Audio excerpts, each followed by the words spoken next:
ngàyដែលអូនចាចេញមេឃក៏យំដូចបងសំឡេងភ្លៀងលើដំបូលដូចសំឡេងបេះដូងបីភ្លឺចាស់ដែលយើងដើរថ្ងៃនេះស្ងាត់ពេក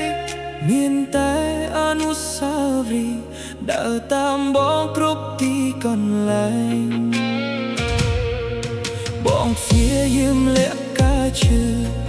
ក្រោយស្នាមញញឹមស្ងួតតែគ្រប់យប់ពេលភ្លៀងធ្លាក់បេះដូងកាន់តែនឹកអូភ្លៀងធ្លាក់ក្នុងបេះដូងហូរជាទឹកភ្នែករាល់យប់ស្នេហ៍ដែលធ្លាប់ស្រស់ស្អាតថ្ងៃនេះក្លាយជាស្នាមឈឺ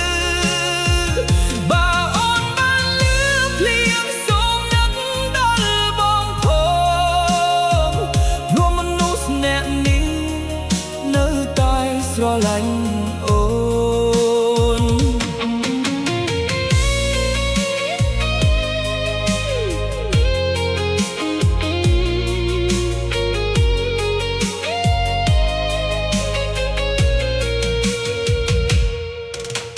ភ្លើងទីក្រុងស្រអាប់ក្រោមមេឃពណ៌ប្រផេះបងដើរតែអ្នកឯងជាមួយបេះដូងរូបថតចាស់មួយសន្លឹងនៅក្នុងដៃបងធ្វើឲ្យការនឹករលឹកកាន់តែឈឺខ្លាំងឡើង